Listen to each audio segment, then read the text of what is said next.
आपको लग रहा होगा आधा लाल से लिखा है आधा येलो से लिखा है, इसका क्या मतलब है?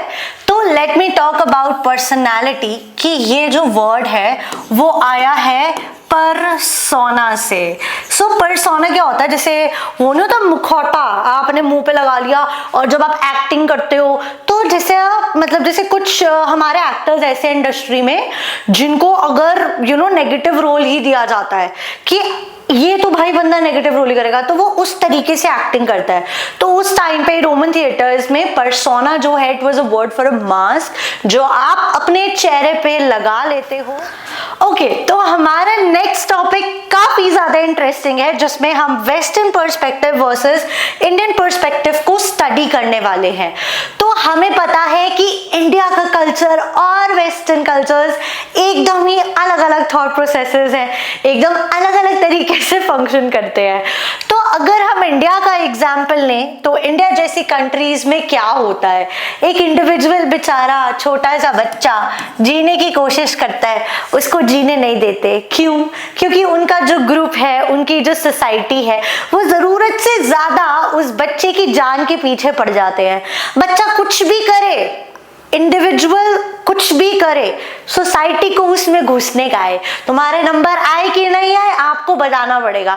तुम्हारे बोर्ड में कितना रिजल्ट आया साथ वालों को चुल लग जाएगी कि बताओ कितने आए हैं। आप कुछ भी करोगे।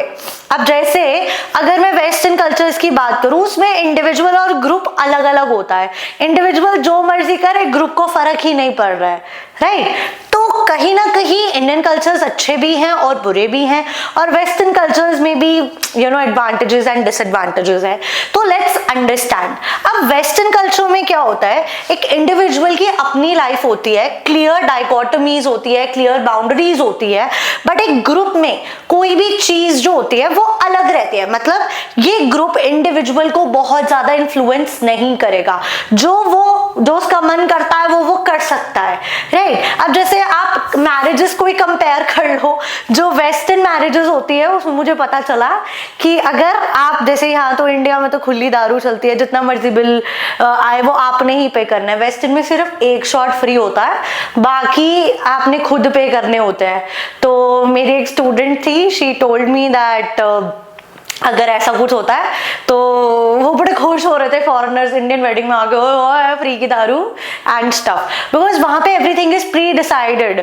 वहां पे बहुत स्मॉल मैरिजेस होती है, ये ऐसे बिग फैट इंडियन वेडिंग्स वाले चक्कर नहीं चलते हैं and things are not like that, okay? And here things are very individualistic कि भाई 10-20 लोगों की लिस्ट है एंड आपको बताना पड़ेगा आप आ रहे हो या नहीं आ रहे हो। और यहाँ चलते फिरते लिस्ट ऐड हो जाती है। आप बोलोगे पापा मेरे को जरा से लोगों पे शादी करनी है, पापा 1000 की लिस्ट लेके बैठे होते हैं कि यार हमने इनकी शादी में खाया है, इनको बुलाना पड़ेगा।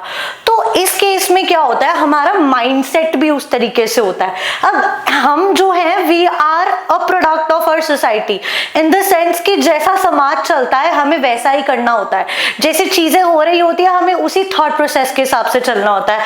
बट अगर हम वेस्टर्न कल्चर की बात करें तो भाई तुम कितने डाइवोर्स ले लो, तुम कुछ कर लो, कोई फर्क ही नहीं पड़ रहा है। यहाँ पर 100 बार सोचना पड़ता है कुछ भी करने से पहले। तो यस, कल्चरल डिफरेंसेस होते हैं एंड वो कल्चरल डिफरेंसेस आपकी पर्सनालिटी में भी बहुत नजर आते हैं। इंडिया के लोगों की पर्सनालिटी काफी यूनिक होती है और इनकी तो अलग ही लेवल की यूनिक होती है। I have heard so many cases कि मतलब मेरा दिमाग उड़ गया था जब मैंने वेस्टर्न केसेस सुने थे। मतलब कुछ भी हो रहा है वहां पर, कोई मॉरल वैल्यूज नहीं है, कोई सोच नहीं है, कुछ नहीं है। तो ये इनका नेगेटिव पार्ट है। और यहाँ पर आप कुछ गलत करने से पहले 100 बार सोचते हो, हाय मेरे माँ बाप का क्या होगा, मेरे छोटे छोटे माँ बाप है, ये है वो है। यू थिंक अ लॉट, इस वजह से आप गलत स्टेप्स उठाने से पहले बहुत सोचते हो। तो यस, हर चीज के अपने positive and negative view points होते हैं एंड उसी बेसिस पर आपकी पर्सनालिटी बनती है। इसलिए इंडियन कल्चर्स को कलेक्टिविस्टिक बोला जाता है एंड जो वेस्टर्न कल्चर्स होते हैं उनको इंडिविजुअलिस्टिक बोला जाता है। So I hope this was clear enough.